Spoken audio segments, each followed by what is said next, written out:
down the racetrack.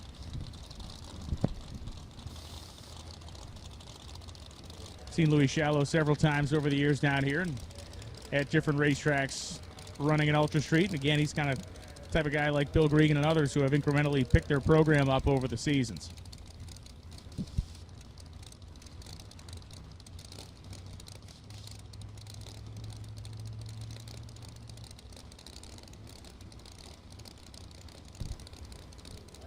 Archie Marasco is in, and Louis Shallow's the same. Oh, he tried to go for flight right there, Brian. Shallow going to go 472 and 147.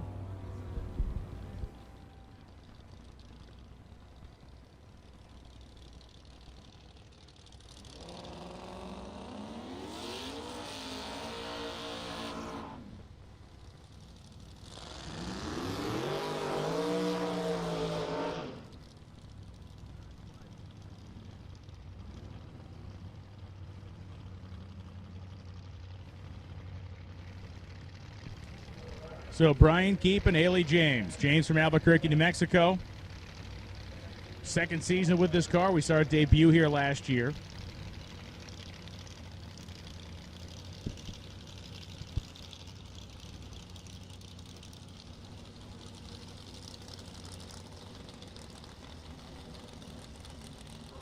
Brian Keep going to be left-hand side for Myers, Florida here. The HRE Power Ham Eatman Racing engines. 427 Pro charged. ATF on board, 5-day plantation shutters here on the left-hand side of the racetrack. We'll see if the AC man can send it. Haley James, based out of New Mexico, or born there, now in Indiana with Kiefer. Dwayne James, her dad out there, standing right next to the hood, does all the tuning. The B team coming at you.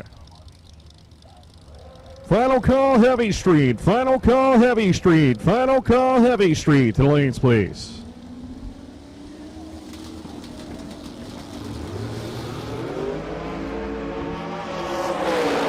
Look at the girl moving out, baby. Top end going to go 460, 551 miles an hour. Brian Keep going to go 460 and 151, and they're going to be happy on both sides of the racetrack right there as they go A to B. Really nice run. Puts them fifth right now. Third for Keep.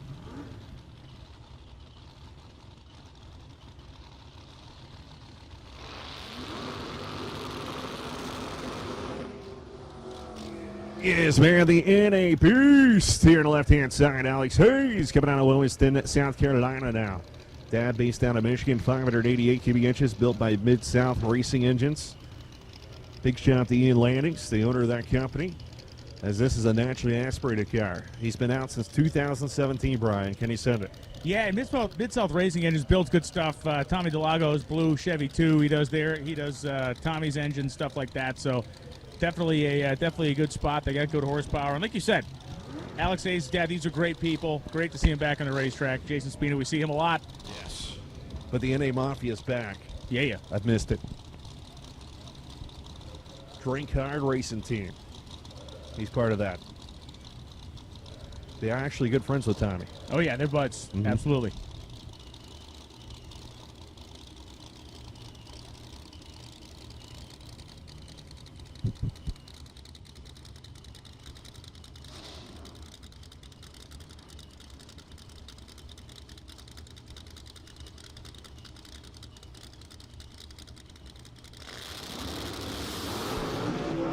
Uh-oh! Oh, baby! The NA car just might have broke everything right there as that thing slammed down hard.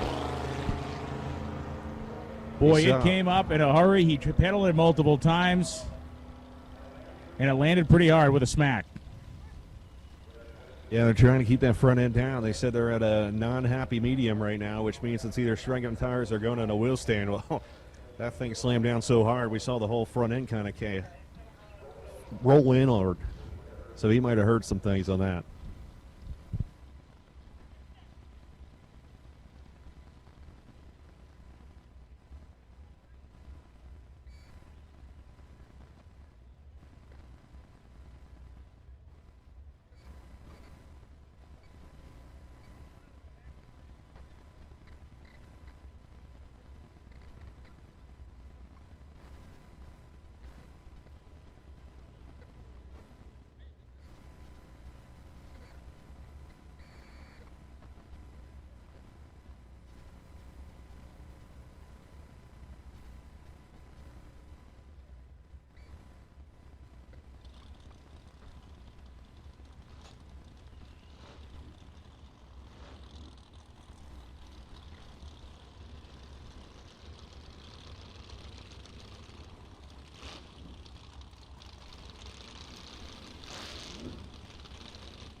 So Jason Cass driving the car we normally see Ray Cox in, but we know it's not Ray because, well, he's behind the thing. Yeah, he's been dealing with little health issues right there. Standing behind it, Horsepower Home Team, RPM Transmission, Race Engineering, Paul Herring Ford, BES Power. Going to be underneath. That's all Pontiac. Brad Cox doing the tuning. Ray watching on. If you're looking for a house and you're a drag racer, that's what they specialize in. Trying to find you a place for your trailer and RV and all that good stuff. You'll see it on Flow Racing this weekend, as it looks like Daniel Filipillo coming to have issues. And they're going to push the Mustang back. He could not get reverse engaged to bring the car back, so they're going to push it back. I mean, if it still runs and has a 4-gear, they technically can make the pass. We'll take 750 index to lanes 1 and 2, please. They're leaking something, so that's definitely done. 750 index to lanes 1 and 2, please. Looks like fuel.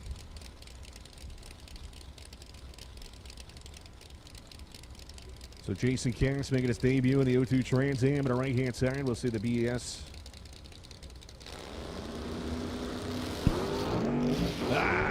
It wanted to go, but it struck the tire pretty instantaneously.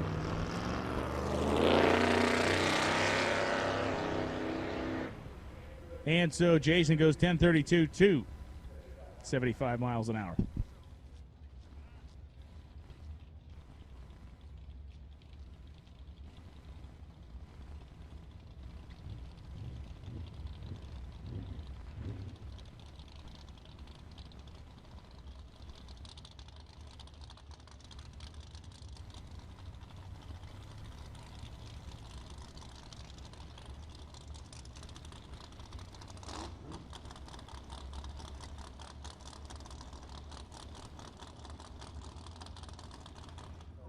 A lubrication coming out of the car out there, which is we thought was hopefully fuel, but it may be something weird that they're going to do a little dragging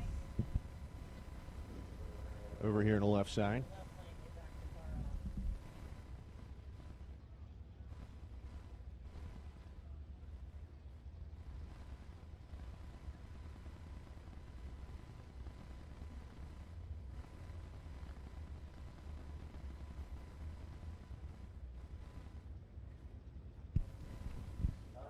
All right, so a little mop job there, and we are going to be good to go with Kurt Sanders coming up in Tina. A little bit less of a hectic preparation for Kurt Sanders now than it was at the Snowbirds, where the car had hurt the engine just days before the race.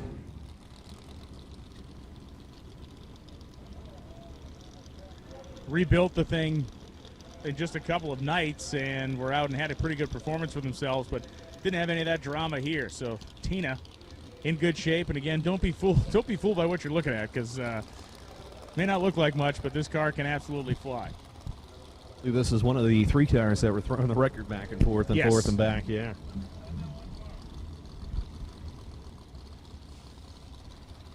Reset every year, the record that is. Yeah, like an X275 and everything else. Once you change the rule set, like you said, it kind of brings things back to square, and you go from there. Technicalities. Whoever's the quickest pass to this event will have the record for the rule set of 21. It's kind of like leading the major leagues with batting average after the first game, but Hey. you can claim that you got the record. Jose can sit what? Yeah.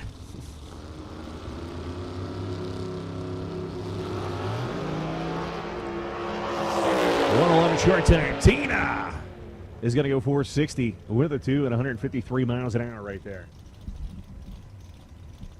Should put him up in the top half, maybe 4th. Nope, 3rd. That was close. On the qualifying list. So here comes Mike Freeman again, and the last time we saw Mike, we did get a report that the nitrous line effectively blew off the bottle when he went and to pressurize the thing. Apparently, it came off the bottle, and that's how the entire bottle evacuated itself in the cockpit of the car. Now, he does the burnout stuff with the windows down, which is the best possible scenario there because it vented out immediately. He didn't suffer any consequences from it. Had he been in that car with the windows up and that happened, you're talking about a little bit of a different scene, Lee, because you do not under any circumstances want to be in a cloud of that stuff. It is denatured. It is not something you want to be breathing I was in. flipping out here, like hoping his visor wasn't up Yeah. and he was staring at it. That would have been horrible. So here we go, his crew member. Getting stacked to the racetrack, trying to get up. Freeman in the right-hand side, another car that's been throwing around the record the past year. Let's see what happens here with the TRE Power.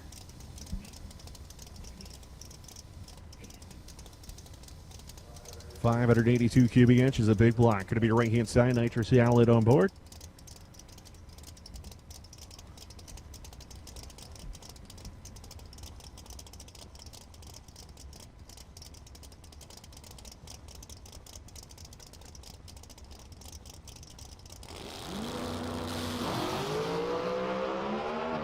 Standing tall, but not shifting. Or running out of nitrous, one of the two. 494, 140 miles an hour there on the right-hand side.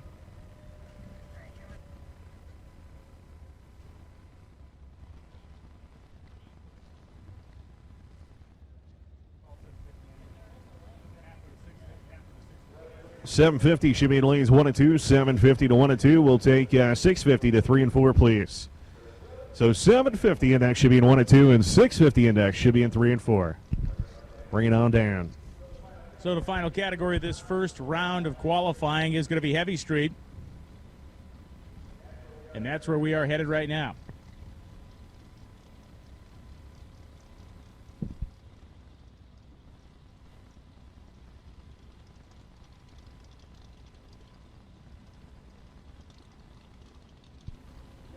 Young Mr. Salmonen coming around the corner. Kyle.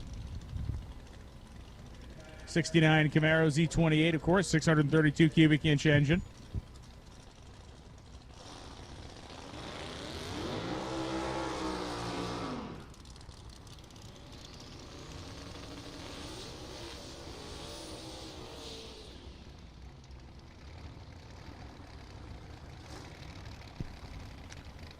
And that is the Motion Raceworks Nova of Doug Cook. Now, I don't know if Doug's driving. He did have Lyle Barnett was making some runs in that. So Doug Cook.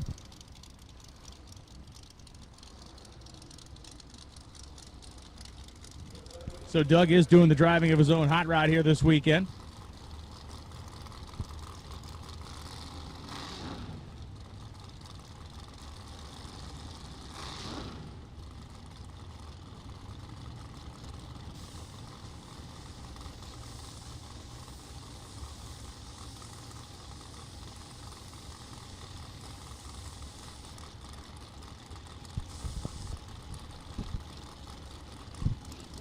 The great thing about Doug Cook's car is it is street legal and street driven, and it will run in the sevens in the quarter mile. We saw that in that match race he had against Cletus McFarland with Lyle Barnett behind the wheel last race, but that is a 7-second street legal and street driven car, that Nova. Salmonen's car, well, it's more than that. Gorgeous launch for Kyle Salmonen, and he goes 446.7, 158.41. And Doug Cook spun the tires early and goes 906 at 78.08 miles an hour. Rick Prospero has done a lot of cool things in the sport of drag racing, but, well, the coolest thing he ever did in the sport of drag racing happened here. And we all saw on Christmas Eve when the video was released, when he became the first guy in drag racing history to run 200 miles an hour with a Christmas tree strapped to the roof of his car. It's awesome, wasn't it? Wasn't that unbelievable? Yeah. Law was here. It was a private party, so to speak. The video was great. If you have not seen it, you can go to Cletus McFarland's channel and watch it. But Rick Prospero, this car that has won Drag Week, has done so many things, has won in Orlando, has won here, it's won all over the place. But the Christmas tree was the #1 accomplishment. 200 through the lights with a Christmas tree on the And roof. it stayed on. Freaking unbelievable. Yeah. It's still lit up. Yeah, that was pretty spectacular. Maybe that's the secret. You must have a Christmas tree strapped to your car. It's a speed secret, man. Jason Max in. Here comes Rick Prospero. Look at it. Triangle at the front wheel off the ground. Top bang. Got to go 441 at 167. Got to go #1. Jason Mack. Looked like fuel or water dumping out of the back there. Goes 526 at 134. So we have called 750 and 650 index in. 750 to 1 and 2, 650 to 3 and 4. 750 to 1 and 2, 650 to 3 and 4.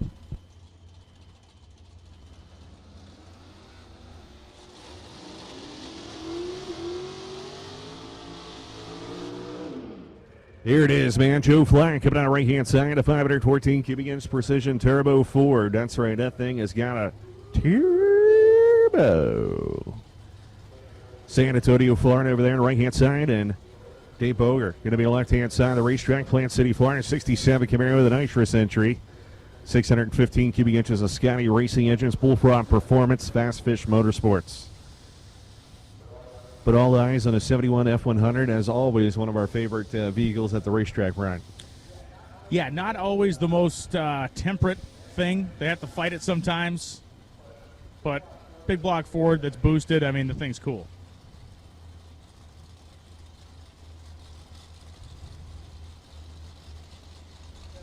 Definitely that great kind of Pro Street vibe you got to love with the steel body and unique body style, of course. Doing it the hard way.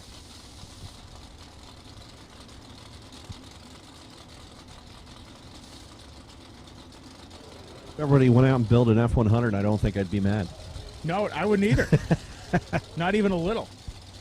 If you can make that the next Mustang of drag racing, there we go. I'd be in.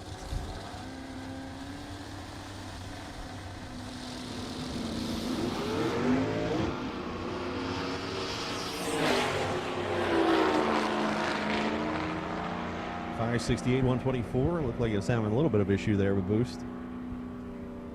But hey, I'll take it. Why? Because anything can happen in drag racing just like that. He's on the sheet. Flat will be able to wick it up during the next qualifying session. Robert Remick out of Boca Raton, Florida, the 2015 C7 style Corvette, 416 cubic inch LS power plant. And Austin Stevens, the 68 long bed C10 truck. Again, along the same line as Joe Flad's truck, it is just spectacular, big honking steel pickup truck. Roots blown, 540 big block. Built to basically run this class. This class, man. Yeah. He's one of the reasons why it's still around. Remick with the street Corvette, going to be the left-hand side of the racetrack here. Fits the rules, says why not bring it. But Austin Stevens, always a fan favorite. The kid over there on the right-hand side. The man that says Brian Lone should be president. I think he said we both should. No, that was you. I was vice president. Okay, remember? that was the Veep. You were the Veep on that one. You got all the brains. I think. Well, let's not get ahead of ourselves. I got the bronze. Remick, the cool thing about this matchup is it absolutely opposite ends of the spectrum to go drag racing. Street legal, late model, all the high tech, Corvette, 50-plus-year-old monstrous pickup truck. Wheels up for Remick. Big wheel stand for Remick. 6'11" Ford, 116. Stevens. I'm pretty sure I'm like Spun the tire. crazy dumbfounded I thought right I there. saw something as myself, but it was the thing pulling a monster wheelie. I did not expect that at all. No, I don't think he did either. I've never seen that car do that. I think my jaw's on the ground. I think it was the escaping exhaust out of the headers of the truck that blew the Corvette into the air. See.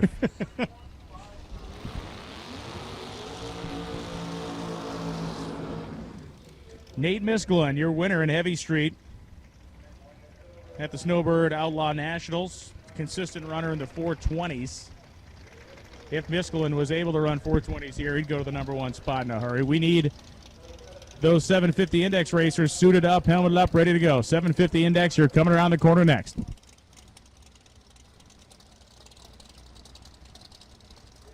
Jim Stanley going to be right-hand side of West Palm Beach, Florida. 02 Camaro, the big cow hood.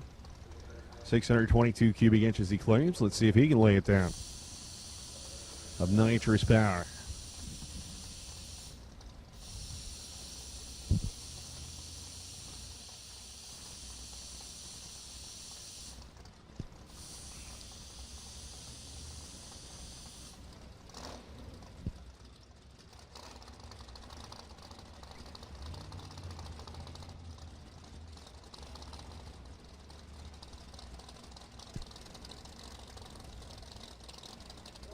So we'll find out if Nate Miskelin can keep up his kind of reign of terror over the Heavy Street category here.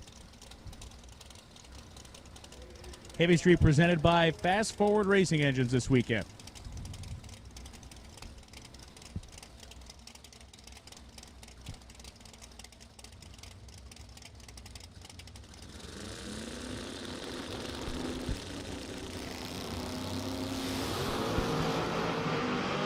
And Miskelin carrying a wheel stand more than 330 feet.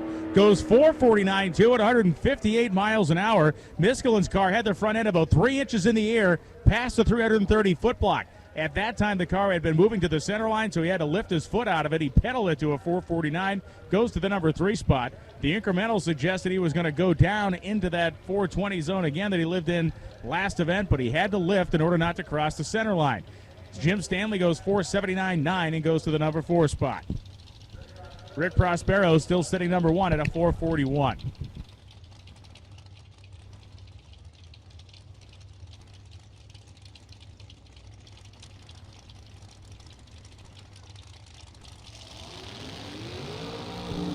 Brent Newell and Rob Logan.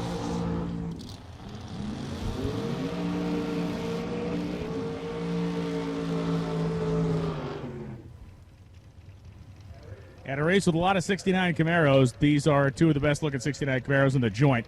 Logan's car from Punta Gorda, Florida, the Cletus side, the black machine backing up to the starting line. Newell's car, the candy apple red machine, 632 cubic inches under both hoods. Buck's Body Shop out of Lake Wales, Florida, the sponsor for Brett Newell.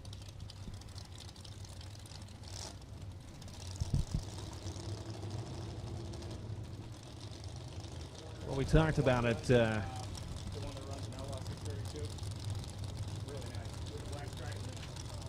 Well, we talked about it, Brian, but Mike Murillo was released from the hospital this morning. So everybody knows. Pretty cool. Great news. Yeah.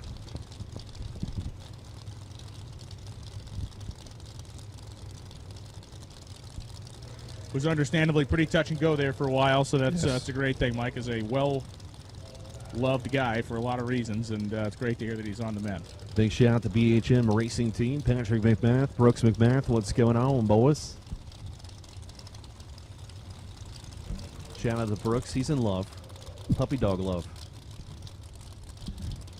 Brian's like, I don't care. Let me know how that works out for you.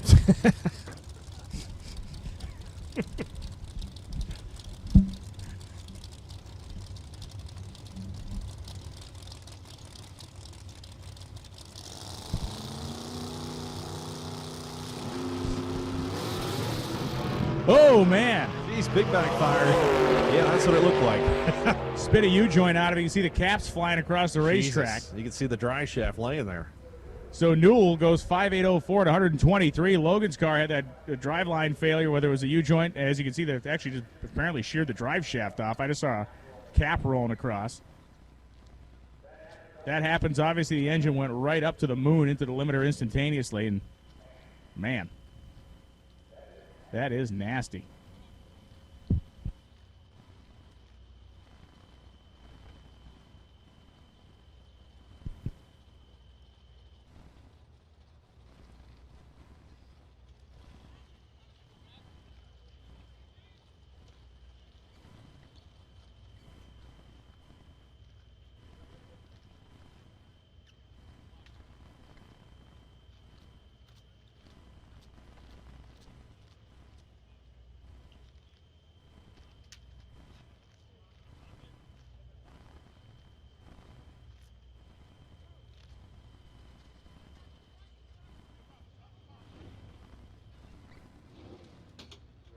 Yeah, a ton of breakages there. May have started with the rear end. As we're talking about up here, is obviously the car is not moving. There we go. Broke it loose. Now it's like a puzzle. Does it stay unloose? Yeah, that's the tough part, and obviously it's ring gear's probably chewed up pretty bad. That is tough stuff. I mean, and it speaks to how good the starting line is. Obviously, when you're able to hammer a car like that, it gets all the power, and the pieces become the fusible link.